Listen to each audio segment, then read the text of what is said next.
এজন্য গাউদিয়া এলাকার মুসলমান যুবক ভাইরা আমার, ও মুরব্বী বাবাজি, এলাকার মা বোনেরা গো, মাইকের আওয়াজ যতদূর পর্যন্ত যায়, হে মা ও যুবক ভাইরা আমার, আল্লাহ পাক রব্বুল আলামিনকে ভালোবাসো, আমার আল্লাহর মহাব্বত দিলের মধ্যে ঢুকায়া দাও, কারণ অন্ধকার কবরে আল্লাহ ছাড়া কিন্তু কেউ পাশে থাকবে না, ঠিক কিনা বলে? কি যে উপায় হবে আমার মরণে, কি যে উপায় হবে আমার কবরে, শান্তি নাই রে বাতি নাই রে কবরে, একা একা কেমনে থাকবো খবরে, একা একা কেমন হবে কবরে। এজন্য জবানটা খুলে ডাক দিয়া বলেন, আপনার আমার সৃষ্টিকর্তা কে? হয় না, আরো জোরে ডাক দিয়া বলেন, আপনার আমার সৃষ্টিকর্তা কে? ও মুসলমান, আল্লাহকে পাওয়ার জন্য দুনিয়ার সম্পদ ত্যাগ করা লাগবে, আল্লাহকে পাওয়ার জন্য সন্তানের মহাব্বত দিল থেকে কমানো লাগবে। বাদশাহ ইব্রাহিম ইবনে আদহাম বংশের বাদশাহ, যিনি টপ লেভেলের বাদশাহ, এই বাদশাহ একদিন গভীর রাত ঘরের মধ্যে ঘুমায় আছে বাদশাহ। এবার বাচ্চা দেখে গভীর রাতে বাচ্চার ঘরের ছাদের মধ্যে মানুষের হাঁটার পায়ের আওয়াজ। এবার বাচ্চা ডাক দিয়া কয়, গভীর রাত কি আমার বিল্ডিং এর ছাদের উপরে হাঁটো? একজন প্রজা গিয়া দেখে একজন মানুষ বিল্ডিং এর ছাদের উপরে রাতের বেলা হাঁটতেছে। বাচ্চা ডাক দিয়া কয়, কি রে গভীর রাত এত রাতে বিল্ডিং এর ছাদের উপরে তুমি কি করো?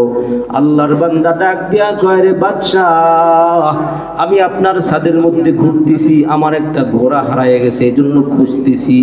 বাচ্চা ডাক দিয়া কয়, রে আহাম্মক, তোমার ঘোড়া হারায় গেল, তুমি ঘোড়া খোঁজার জন্য জঙ্গলে যাও, তুমি তোমার ঘোড়া খোঁজার জন্য চকে যাও, তুমি তোমার ঘোড়া খোঁজার জন্য রাস্তার মধ্যে যাও, ওই জায়গা গিয়ে তুমি তোমার ঘোড়াটাকে খুঁজতে থাকো, তুমি পাইলে পায়াও যেতে পারো, কিন্তু তুমি তো বড় আহাম্মক, তুমি ঘোড়া খোঁজার জন্য তুমি বিল্ডিং এর ছাদের উপরে কেন উঠছো? কারণ বিল্ডিং এর ছাদের উপরে তো ঘোড়া পাওয়া যাবে না। এবার আল্লাহর বান্দা বাদশার দিকে তাকাইয়া ডাক দিয়া কয়, রে বাদশা নামদার, আপনি যদি আমাকে বোকা বলেন, আপনি যদি আমাকে মূর্খ বলেন, তাহলে আমি পাল্টা আপনাকে বলবো, আপনি তো আমার চাইতেও বড় মূর্খ, আপনি তো আমার চাইতে বড় বোকা। কারণ হলো, আমি যদি বিল্ডিং এর ছাদের উপরে ঘোড়া খুঁজে খুঁজে না পাই, ও বাদশা আপনি বলেন তো, আপনি রাজ সিংহাসনের মধ্যে বসে চমৎকার বিছানার মধ্যে সারা রাত ঘুমাইয়া বলেন না আপনি কি আল্লাহকে পাবেন নাকি? বাদশা বড় শিক্ষিত মানুষ, অল্প কথার মধ্যে বুঝে ফেলছে। কারণ বাদশা এবার ওই বান্দা ডাক দিয়া কয়, রে বাদশা, আমি যদি আমার হারানো ঘোড়া ছাদের মধ্যে না পাই, তাহলে আপনিও আল্লাহকে এত চমৎকার বিছানার মধ্যে শুয়ে থাকলে পাবেন না, আল্লাহকে পাওয়ার জন্য কষ্ট করা লাগবে, ঠিক কিনা বলেন? ও মুসলমান, গাউদিয়া এলাকার মুসলমান, ঢালিপাড়ার আমার যুবক ভাই, আজকে কত মানুষ এই অনুষ্ঠানে আসলো না, তারা কিন্তু এখনো পর্যন্ত চায়ের দোকানে বাজারে ঘুরতেছে, কিন্তু আমরা একমাত্র আমার মালিক আল্লাহর মহাব্বত, রব্বুল আলামিনের মহাব্বত দিলের মধ্যে নিয়া দুনিয়ার মায়া, দুনিয়ার অল্প সময়কে, দুনিয়ার সময়কে ব্যয় করে, দুনিয়ার চায়ের ধান্দা বাদ দিয়া, বাসা বাড়ির মধ্যে টিভি সিনেমা বাদ দিয়া আমরা যে আল্লাহর জন্য এখানে বসলাম, দুনিয়ার অল্প সময় যে ত্যাগ করলাম, বলেন তো আপনার আমার প্রিয় হবেন যিনি? জোরে বলেন তিনি কে? এবার বাদশা অল্প কথায় বোঝার পর এবার বাদশা তিনি বললেন, ঠিক আছে গোলাম, আমি বুঝতে পারলাম। এবার বাদশা সব সিংহাসনের মায়া মোহাব্বত ফেলে দিয়া বাচ্চা তার রাজ দরবারে সব আরাম আয়েশকে ছেড়ে দিয়া এবার বাচ্চা আমার মালিক আমার আল্লাহ রব্বুল আলামিনকে পাওয়ার জন্য বাচ্চা এবার দৌড়ায়। বাচ্চা সব কিছু ফেলে দিয়া, কারণ আগেই বলছিলাম আল্লাহকে পাওয়ার জন্য দুনিয়াকে লাথি মারা লাগবে, দুনিয়ার মহাব্বত দিল থেকে কমানো লাগবে। কারণ যেই দিলে আমার আল্লাহর মহাব্বত থাকবে ওই দিলে দুনিয়ার মহাব্বত থাকতে পারবে না। যেই দিলের মধ্যে আমার আল্লাহর মহাব্বত, ওই দিলের মধ্যে সন্তানের মহাব্বত পরিপূর্ণ থাকলে আল্লাহকে পাওয়া যাবে না। জোরে বলেন, সব চাইতে যাকে বেশি ভালোবাসতে হবে তিনি কে? ও গাউদিয়াবাসী আরো জোরে বলেন, তিনি কে? এই যে আল্লাহ আল্লাহ বলে ডাকেন, আপনারা হয়তো বিরক্ত হতে পারেন, কিন্তু আল্লাহর নাম বলেন, একবার যদি আল্লাহর কাছে ভালো লেগে যায়, এই একটা ডাকের কারণে আমার আল্লাহ আপনাকে আমাকে মাফ করে দিতে পারেন কি পারেন না? এজন্য জোরে বলেন না, আমাদের রব কে? এবার বাচ্চা তিনি আল্লাহকে পাওয়ার জন্য দৌড়ায়। ঘর বাড়ি বাদশা সিংহাসন প্রজা সব কিছু ফেলে দিয়া এবার বাদশা জঙ্গলের মধ্যে যায়। বাদশা জঙ্গলের মধ্যে গিয়া সেরা কাপড় পরিধান করে বাদশা হাতের মধ্যে তাসবিহ নিয়া আমার আল্লাহকে ডাকে। আর আমার আল্লাহ কয় যে গোলাম, আমি আল্লাহকে মায়া করে মোহাব্বত করে ডাকবে, আমি আল্লাহকে পাওয়ার জন্য বান্দা চেষ্টা করবে, আমি আল্লাহ বান্দাকে আমার কুদরতি অন্তরের মধ্যে জায়গা দিয়ে আমি আল্লাহ বান্দাকে কোলের মধ্যে উঠায় নেয়। अल्लाह अल्लाह क्या मुबारक नाम है, अल्लाह अल्लाह आशिकों का काम है। एक ज़माना सोहबते बाउलिया बेहतर सद साल तात बेरिया। এবার বাচ্চা জঙ্গলের মধ্যে গিয়া আল্লাহকে এমন মায়া করে ডাকে আর বলে মালিক। যখন মায়া করে আল্লাহকে ডাকে আমার আল্লাহ বাচ্চার এমন প্রিয়, বাচ্চার এমন পছন্দের হয়ে গেল। এবার বাচ্চা দুনিয়ার সব মায়া মোহাব্বত, দুনিয়ার সম্পদ, দুনিয়ার ছেলে মেয়ে, দুনিয়ার আরাম আয়েশ সব কিছু ছেড়ে দিয়া যখন জঙ্গলের মধ্যে যায়, এবার বাচ্চা গিয়া দিনে রাতে সব সময় আল্লাহকে ডাকে। গভীর রাত যখন হয়, দুনিয়ার সব মানুষ যখন ঘুমায়া যায়, ওই বাচ্চা জঙ্গলের মধ্যে একা একা তাহাজ্জুদ নামাজ পড়ে আল্লাহর সাথে কথা বলে। এবার বান্দার সাথে আমার আল্লাহর সাথে এমন সম্পর্ক, বাচ্চা দুনিয়ার সব কিছু ফালাইয়া জঙ্গলে গেল। এবার জঙ্গলে যাওয়ার পরে জঙ্গলে তো মাওলার সাথে বাচ্চার প্রেম শুরু হয়ে গেল। কিন্তু এই দিক থেকে বাচ্চার সিংহাসন, বাচ্চা যা কিছু রেখে চলে গেছে, এই দিকের সিংহাসনের অবস্থা খুবই খারাপ। কারণ বাচ্চা যদি না থাকে, ইমাম যদি না থাকে, মসজিদের মধ্যে এলোমেলো হয় কি হয় না? নামাজ ঠিক মতো অনেক সময় হয় না, নামাজ আজান ঠিক মতো অনেক সময় হয় না। কারণ নির্দিষ্ট ইমাম ছুটিতে যাওয়ার কারণে যেমন এলোমেলো হয়ে যায়। বাচ্চা ঠিক যাওয়ার পর বাচ্চার সিংহাসনের অবস্থা খুবই খারাপ। সিংহাসন আগের মতো এত ঝাঁকঝমক নাই, সিংহাসনের মধ্যে এত আনন্দ ফুর্তি নাই। এবার প্রজারা সবাই সিদ্ধান্ত নিল, আমরা সবাই আবার যাব, বাচ্চার কাছে গিয়া বাচ্চার পায়ে ধরব, বাচ্চার কাছে গিয়া বাচ্চাকে বুঝাবো, রে বাচ্চা আপনি যদি আবার আমাদের মাঝে ফিরে না যান, আমাদের সিংহাসনের অবস্থা বড়ই খারাপ হয়ে যাবে। আস্তে আস্তে দিন দিন আরো অবনতি হচ্ছে। এবার সবাই সিদ্ধান্ত নেওয়ার পর একজাক প্রজা এলাকার মানুষগুলো সবাই এবার বাদশার কাছে রওনা। যেতে যেতে যেতে যেতে গিয়ে দেখি বাদশা গায়ের মধ্যে তেমন ভালো কোনো দামি কাপড় নাই, বাচ্চার গায়ের মধ্যে ছিঁড়া ফাটা কাপড়, বাচ্চার পরনে তেমন ভালো লুঙ্গি নাই। এবার বাচ্চার কাছে গিয়ে ডাক দিয়া কয়, রে বাচ্চা আমরা আসছি আপনার পায়ের মধ্যে আমাদের হাত।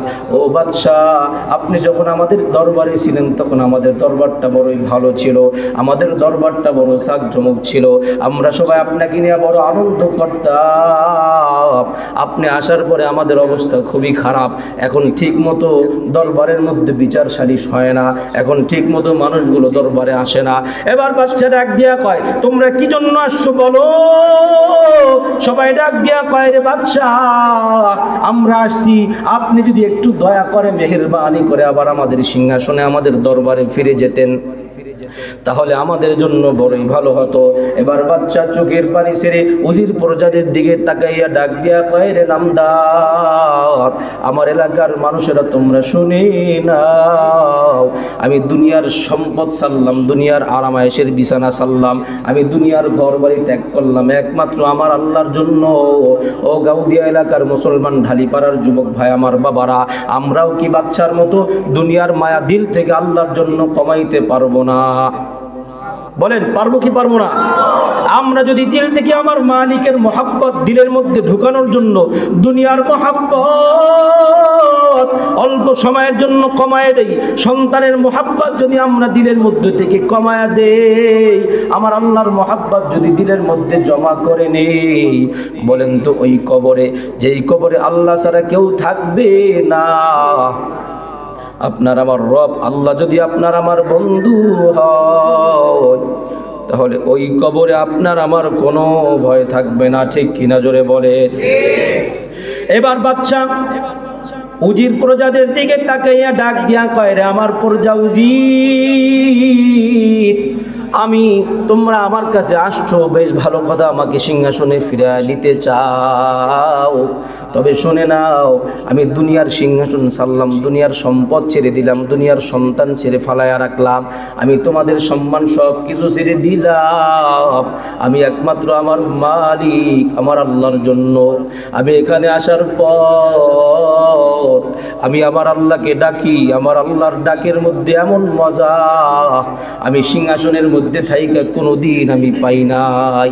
এবার বাচ্চা কয়, না নামদার, তোমরা শুনে নাও, উজির প্রজা আমার এলাকার মানুষ, তোমরা আমাকে নেওয়ার জন্য এসেছো, সাবধান, আমি আর কোনোদিন তোমাদের মাঝে ফিরে যাব না, আমি আর কোনোদিন তোমাদের সিংহাসনে ফিরে যাব না, কারণ আমি দুনিয়ার রাজত্বর চাইতে আমি এমন আখিরাত পরকালের রাজত্ব পেয়েছি যে আখিরাতের রাজত্বের কাছে দুনিয়ার রাজত্ব একেবারেই তুচ্ছ।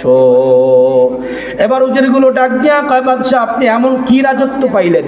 আপনি জঙ্গলের মধ্যে আসার পর দুনিয়ার সবচাইতে দামি পোশাকগুলো আপনার শরীর থেকে আপনি খুলে ফেললেন, আপনার গায়ের মধ্যে এখন দামি কোনো পোশাক নাই, আপনি এমন কি রাজত্ব পাইলেন বলেন?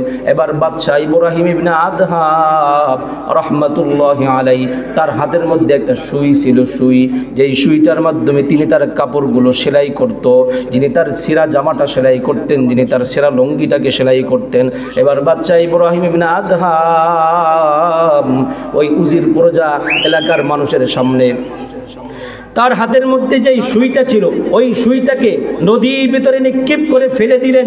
নদীর মধ্যে নিক্ষেপ করে ফেলে দেওয়ার পর এবার উজির প্রজাদেরকে ডাক দিয়া কয়, তাকায় দেখো আমি কি রাজত্ব পাইলাম। এমন রাজত্ব আমার মালিক আমাকে দিয়েছে যেই রাজত্বর কাছে দুনিয়ার রাজত্ব কিছুই না, যেই রাজত্বর কাছে দুনিয়ার এই শান শওকত, দুনিয়ার এই মর্যাদা কিছুই না। আমার আল্লাহ আমাকে এমন মর্যাদা দিয়েছে। এবার যখন সুইটাকে পানির মধ্যে ফালায়া দেওয়ার পরে বাচ্চা নদীর কিনারায় বসে ডাক দিয়া কয়, রে নদীর মাছ, আমি আমার হাতের থেকে একটা সুই নদীর মধ্যে ফালাইলাম, তোমরা আমার সুইটাকে আমার হাতে ফিরাইয়া দাও। জোরে বলেন আল্লাহু আকবার। নদীর মাছদেরকে বলেছে মাছ, কোনো মানুষকে বলে নাই নদীর মাছ। জোরে বলেন তো নদীর মাছ কার কথা শুনে? আওয়াজ দিয়া বলেন কার কথা শুনে? এবার বাচ্চা ইব্রাহিম ইবনে আদহাম নদীর মাছ আল্লাহর কথা শুনে, কিন্তু যেই বান্দা আল্লাহর হয়ে যাবে ওই বান্দার কথাও দুনিয়ার মাখলুক অন্য অন্য পশু পাখিরা শুনবে। এবার মাছকে যখন বাচ্চা হুকুম দিলেন, ও মাছ, আমার হাতের সুইটা পড়ে গেছে, আমার হাতের সুইটা ফেলে দিলাম, সুইটাকে উঠাইয়া দাও। কিতাব প্রমাণ করে নদীর মাছ এক একজন মাছ এক একটা স্বর্ণের সুই মুখের মধ্যে নিয়ে বাদশার সামনে হাজির হয়ে গেল। সুবহানাল্লাহ বলে। এবার বাচ্চা নদীর মাছদেরকে ডাক দিয়া কয়, ও নদীর মাছ, এই স্বর্ণের সুইগুলো আমার না, এগুলো আমি ফালাই নাই, আমি আমার হাতের মধ্যে মাত্র 1 টাকা অথবা 2 টাকা দামের একটা লোহার সুই অথবা স্টিলের সুই আমি নদীর মধ্যে ফেলে দিয়েছি। আমি স্বর্ণের সুই চাই না, আমি চাই আমার সেই অল্প অল্প দামি সুইটা, একটা মাছ মুখের মধ্যে সুইটা নিয়ে দাঁড়ায় গেল। ও মুসলমান ভাইয়েরা রে আমার, কথা সংক্ষেপ, কথা শেষ। এই জন্য জোরে আওয়াজ দিয়ে বলেন, আপনার আমার রব, আপনার আমার মালিক কে?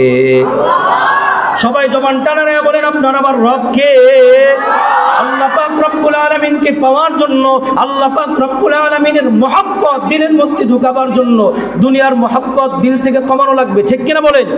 এজন্য আমরা দুনিয়ার মহব্বত দিল থেকে কমাইয়া আল্লাহ পাক রব্বুল আলামিনের মহব্বত দিলের মধ্যে পরিপূর্ণ বিদ্যমান রেখে আল্লাহ তাআলা আমাদেরকে দুনিয়ার থেকে বিদায় হওয়ার তৌফিক দান করুক, বলেন আমিন।